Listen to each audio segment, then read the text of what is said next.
Captain's log, stardate 5444.9. The Enterprise is on a charting run through the partially explored Moran sector. Since this region seems relatively devoid of suns and planets, we expect to be finished here in a few days. Kirk out. Not soon enough for me, Captain. Bored, Mr. Connors? I thought you liked solitude and quiet. I do, Captain, but there are limits to one's ability to enjoy nothingness. Look at the screen. No planets worthy of investigating, hardly any stars, not even any interesting phenomena like quasars or black holes or redisars. Just parsecs and parsecs of nothing. We should be through here by tomorrow, ship time, Connors. In the meantime...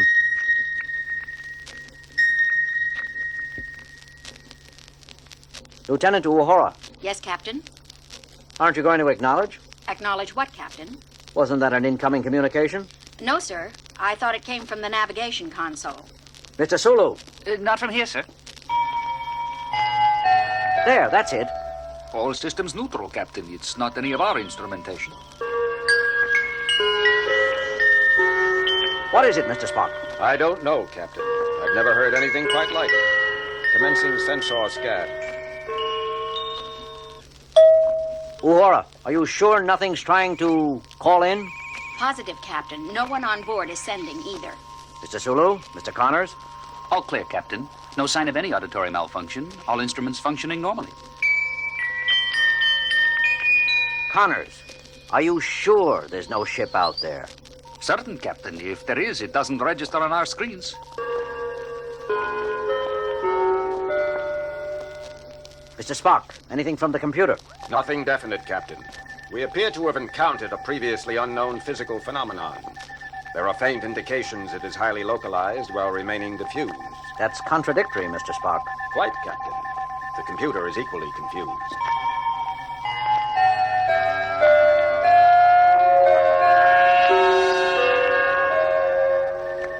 There's one more possibility. All hands, this is the captain speaking. I'm aware that this assignment has been less than exciting thus far. This is no excuse for interfering with ship's communications. Whoever is generating semi-musical noises on the bridge will please cease such activities immediately. I guess that's... I don't think this is the product of someone's peculiar sense of humor, Captain. This doesn't sound like any kind of music I've ever encountered. I have to agree, Spock. But if the source isn't outside the ship and it isn't inside, then where is it coming from? An excellent question, Captain.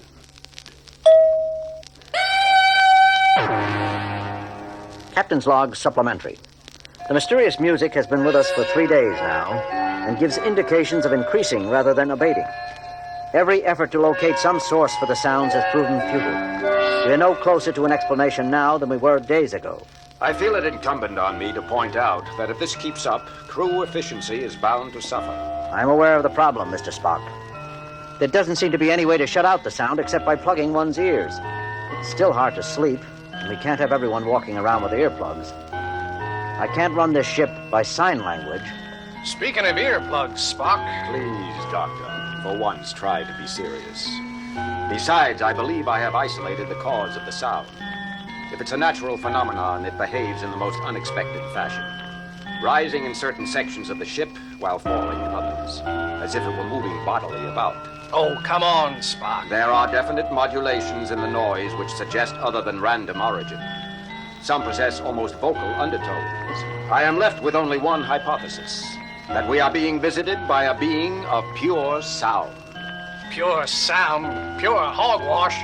The most ridiculous part of it is... I think you're right, Spock. I only wish there was some way we could tell it to shut up. It's driving me crazy. It keeps getting louder. Do you think it's aware of us as intelligences, Bones? I don't know, Jim. It's an incredible theory, but as Spock says, nothing else seems to fit. I've already had some cases of people who can't get to sleep even with strong earplugs. I've got a solution to that, at least for the worst cases. What's that? Nurse Chapel is monitoring the shuttle. The influence of this noise doesn't extend beyond the ship. Once outside, people can sleep in peace again. The shuttle will only hold so many, even in relays.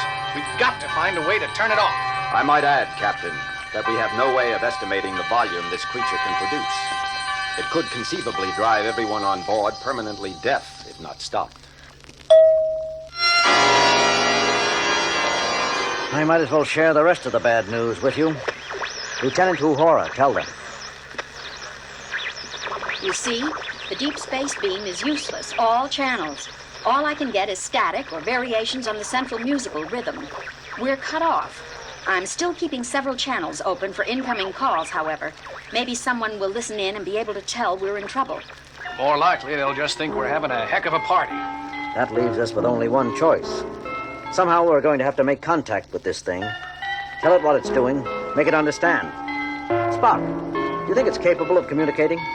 If so, Captain, it has not responded to any of the several attempts I've made. If it does comprehend, it is choosing to ignore our voices, codes, and screen signs I've displayed throughout the ship.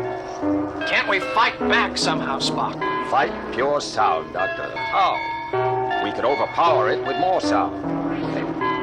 That might drive us insane or deaf faster than the creature would. It might also anger it. It might find a blast of artificial sound challenging, like another of its own kind. I cannot imagine what its belligerent response would be, except to guess it would not be pleasant.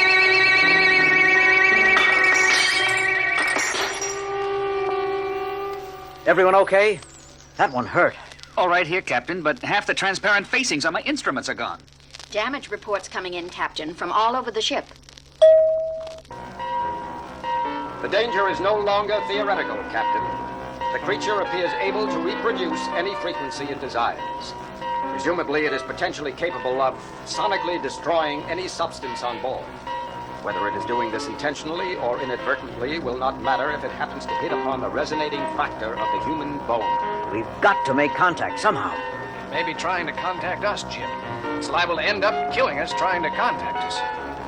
There's got to be a way. Mr. Sulu? Mr. Connors? Where's Lieutenant Connors? He left a few minutes ago, Captain, during that painful burst of noise. Lieutenant Connors, you left your post without... What is that thing? If someone would lend me aid. Here, let me. I recognized it, Captain. An Edoan Elysiar. The triple keyboard operates an echo chamber, resonating bars made of bone, and something that rather resembles an earthly xylophone twisted into a modious strip. What are you going to do, Mr. Connors? Captain, the noise! My ears! Connors, what are you... I'm going to attempt to communicate with it, Captain. The only way we haven't yet tried. Mr. Spock spoke of fighting noise with noise. Somehow I feel there is a thing here that needs to be understood, not fought. I will start by improvising, trying to work from one of the aliens' themes. Music. We didn't try music. Continue, Connors. It's reacting, Jim. It understands. Keep playing, Lieutenant. The universal language, music. We've said it for thousands of years. I never thought I'd see it interpreted literally. Stay with it, Connors. I'm trying, Captain. How lovely. The alien as symphony. There's a logical classification for you, Spock. Mathematical precision is certainly inspiring, Doctor. Captain, I'm getting tired. I don't know if I can keep up. You've got to, Connors. We can't risk breaking off now. We may never re-establish contact again. Jim, how are we going to explain to it what we want it to do? I don't know. Spock? I don't know either, Captain. I don't know if the terms music and language are truly interchangeable. Connors, play something sad. Convince it all is not well.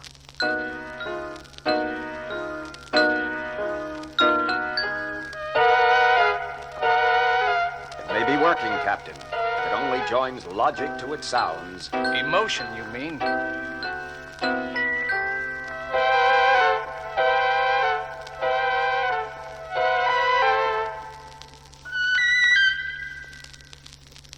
Jim, maybe it...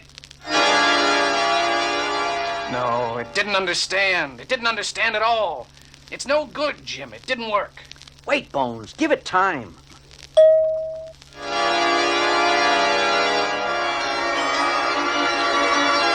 Connors! Captain, I can't keep up. I can't. It's not possible. Do your best, Mr. Connors.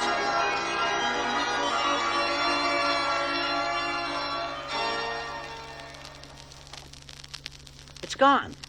It's finally gone. Gone where, Jim? Who knows, Bones? We don't know where it came from. We can't imagine where it goes. I hope it went away happy. Perhaps someday, when we understand a little more about how our own music affects us, we'll be ready to understand and communicate with creatures like it a little better. I heard a voice crying in the wilderness. What was that, Lieutenant? Nothing, sir. All channels appear clear now. Shall I contact the nearest Starfleet base? No, we don't appear to have sustained any serious damage. We'll finish this charting run as planned. Mr. Connors, thank you. My arms feel like two corings of a planetary center, Captain. But I believe I actually enjoyed it. I've never had such a fluid, responsive musical partner. Did you say something, Bones? Oh, I was just wondering, Jim. Do you think we'll ever find it again? I think so, Bones. When we're able to talk to it. I think it wanted to talk to us. It'll be back. Bones, have you ever listened to any violin concertos? I'm not much of a classical aficionado, Jim.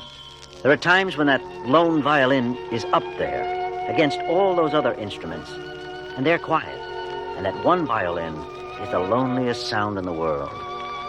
I think our visitor meant us no harm. It was just plain lonely. Mr. Connors, maintain course. Mr. Sulu, Mr. Spock, resume charting procedures.